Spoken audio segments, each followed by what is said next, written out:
Yes. It is that time again.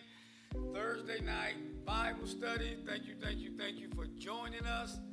I am Sherry Glenn Anderson, senior pastor here at Higher Ground Christian Center Church, and really in for a treat.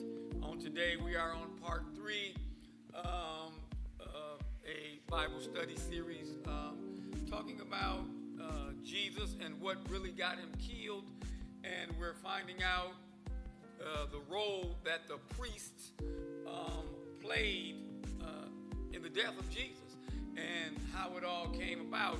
And it's a lot of similarities to what the evangelicals, or they call themselves now the Christian nationalists, are doing in today's society.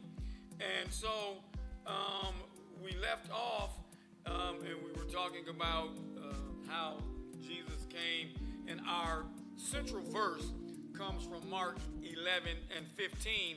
And so just a refresher, we learned that when Jesus came in and disrupted what was going on, it wasn't anything spur of the moment. He came from Galilee with the Passover, and he saw what was going on. He went back to Bethany, and then the next day he came back and he did what he did. And so today we're going to get kind of interesting, and so we're going to pick up here because we're going to see the real reason Jesus got crucified. So we're going to read our central verse again, and you're going to kind of get an understanding of what really happened, because Herod Antipas could care less about what Jesus was doing.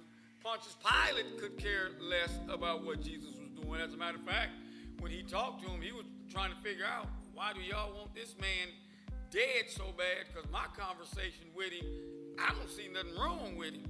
And so it wasn't Jesus healing the blinded eyes, having the lame to walk, healing lepers. That is not, they could care less about that. And so we're going to see what really what caused him not only to be killed, but to be crucified, the most vicious way to die at that time in the Bible. That was the cruelest punishment when you were sentenced to death that could happen to a person. So they wanted Jesus to be made an example out of, and you're going to see why.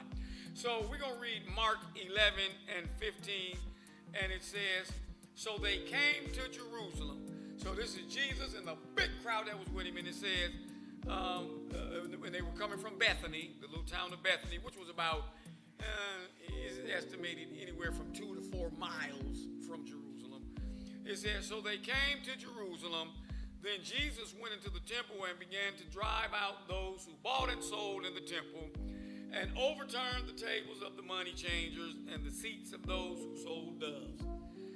And he would not allow anyone to carry wares or goods through the temple. Okay, now let's unpack this a little bit. And so we see that Jesus,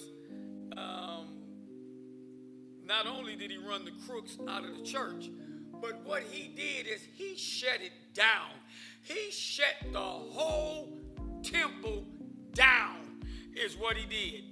And verse 16 says, he would not allow anyone to carry wares through the temple.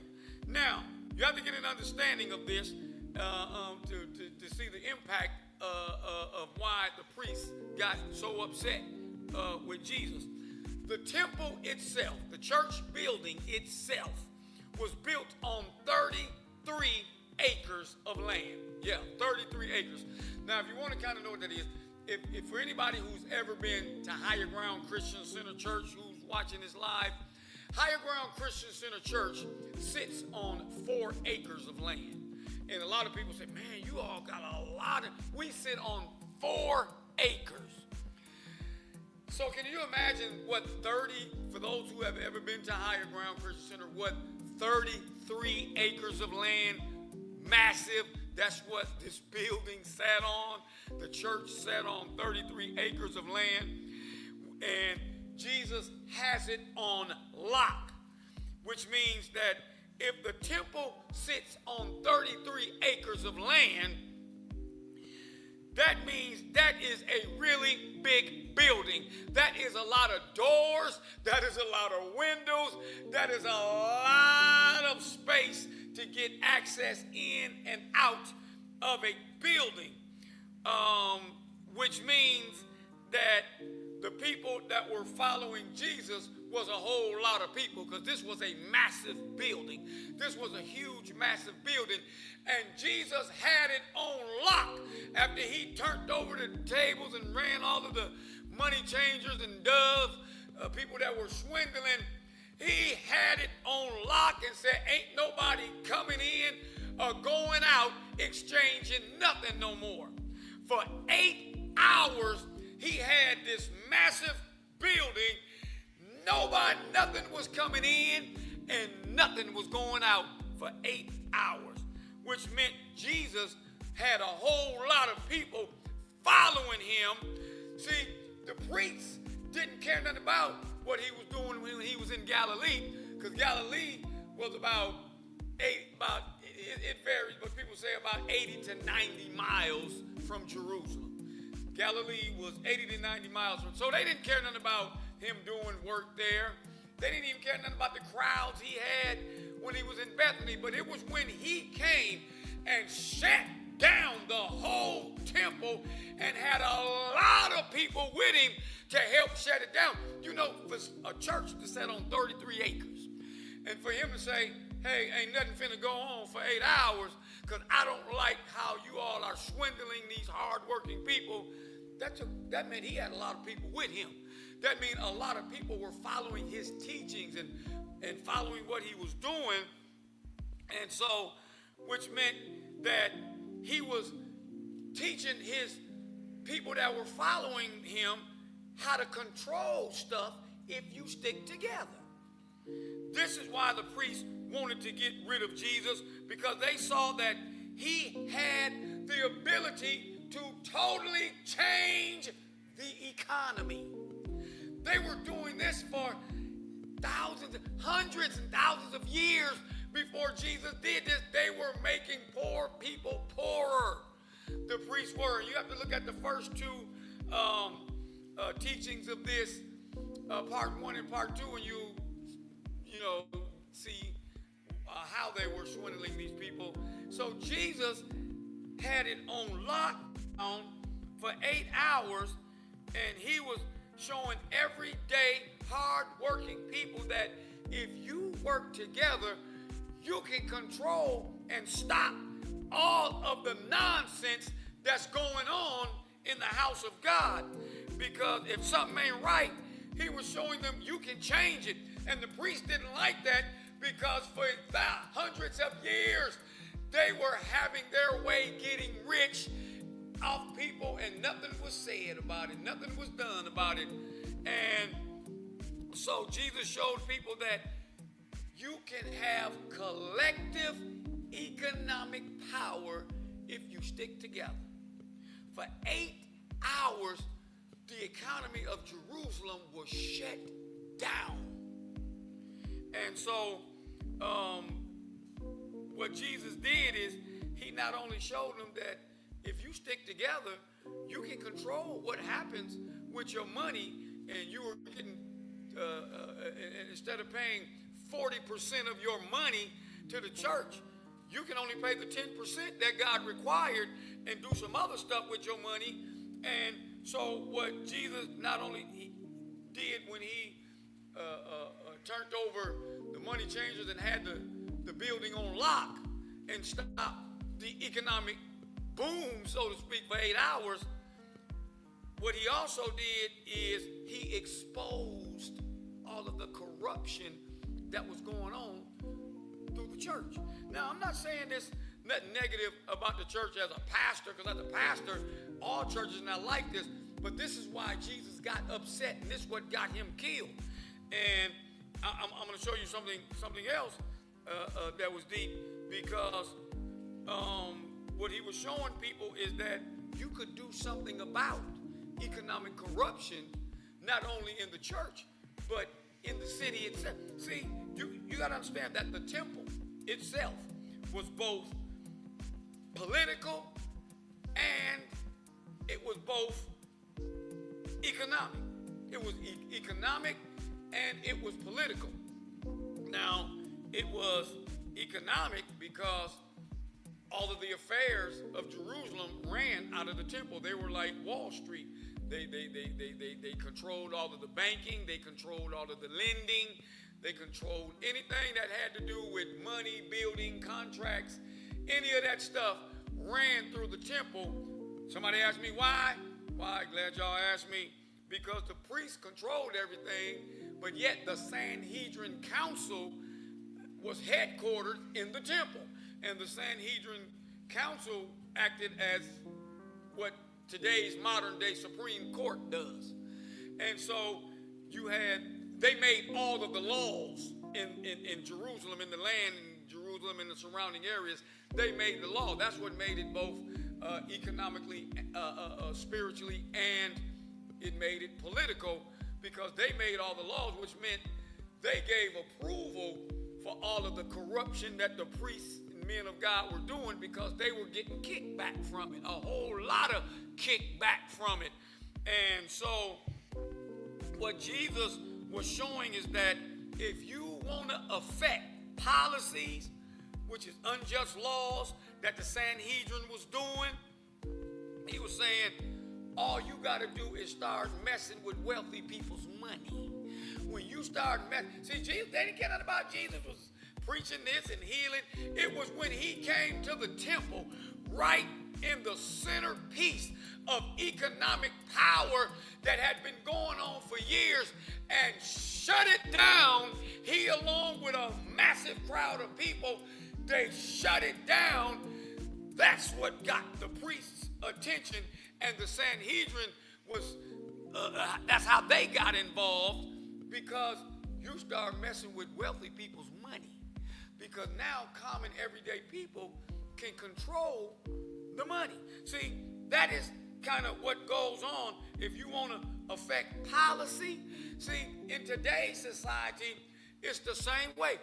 See, in Jesus, when he did this, you got to remember, Jerusalem was up under Roman authority.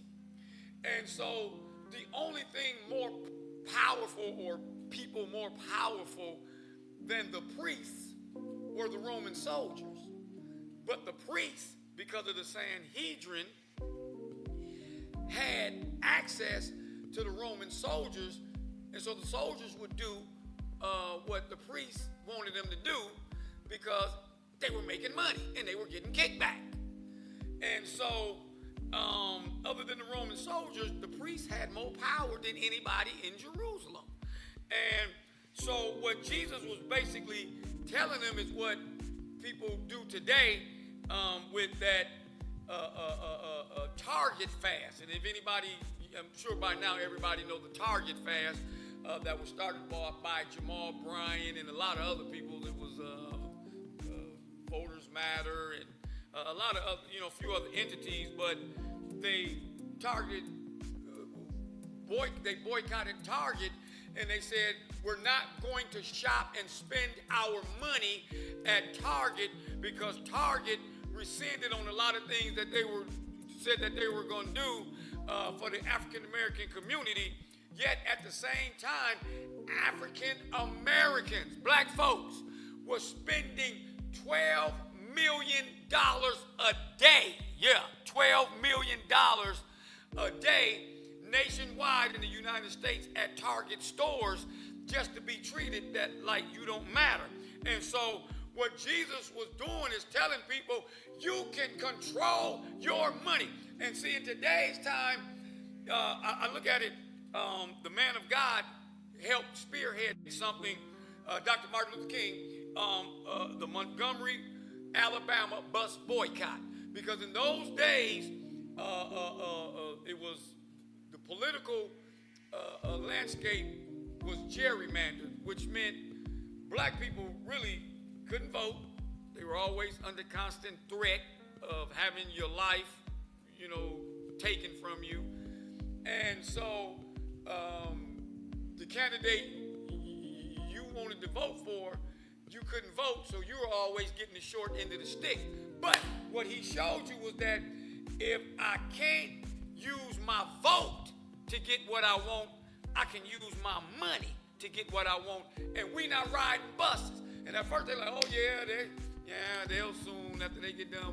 But they stuck together. And so what Jesus was showing his people is what this Target boycott and anybody else that don't come correct is seeing, that if you withhold your money as you stick together, you can control some stuff. Jesus was letting them know for 8 hours, we can control what happens to our money. We don't have to keep getting ripped off. We don't have to keep getting treated like we some nobodies. If we can't control who we want with the vote, we definitely can with our money. And they shut the Montgomery bus company, crippled them so bad, they had to give in to the demands of the people. Well, Target had to give in to the demands of the people if you stick together. But it's sad to say it's always going to be somebody that don't stick together, because even with this Target boycott, man, they was crippling Target, and then all of a sudden, they threw a few crumbs, Target's CEOs threw a few crumbs to the National Baptists of America, to the National Baptists of USA, yeah, and to y'all, the Church of God in Christ, threw some crumbs, $75,000, and they bid. Okay, we'll shop there if you.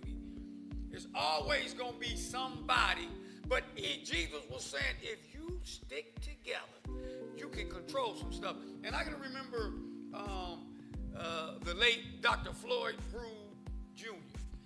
He said something one time when I was in the meeting. He had said that if all of the churches, and he was talking about all of the churches in the city of Beloit, but he also was mainly focusing, he was talking about all the churches, but he was mainly focusing also on the African American churches.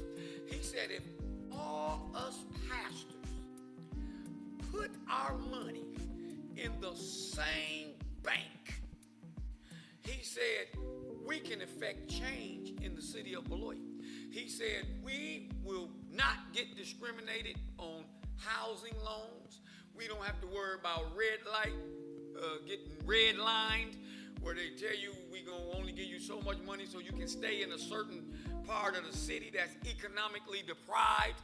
He said we can get whatever we want if we stick together and put all our money in the same bank that's gonna help our community and help us in the community. And if we can't find a bank around here, we will get behind one of these college students that's a business major, and we'll start our own bank and put all our money, all our congregation, all the people that are parishioners, and if everybody put their money together, you can control some stuff.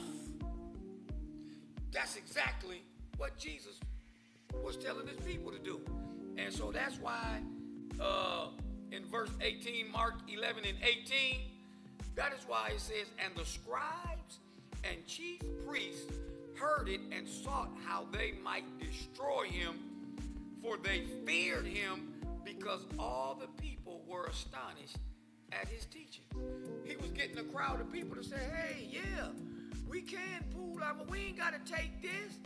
They shut down the economic power, in not just in the temple, but the entire city of Jerusalem.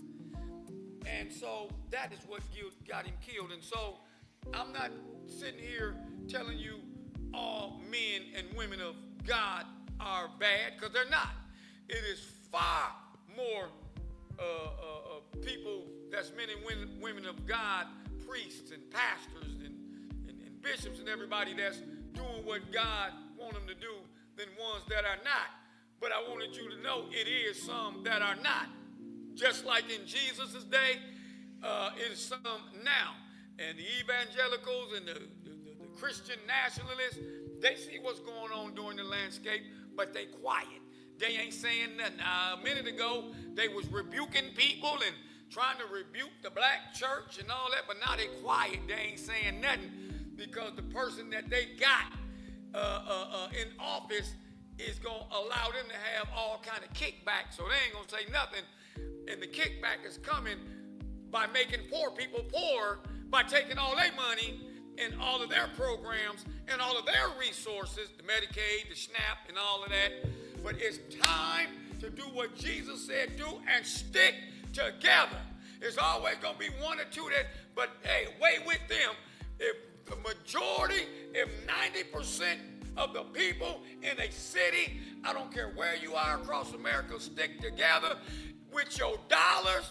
If you can't get it by the vote, I guarantee you, you can get it by your dollar. And so we thank you for tuning in to part 3 of this 3-part series entitled Shut It Down. Amen.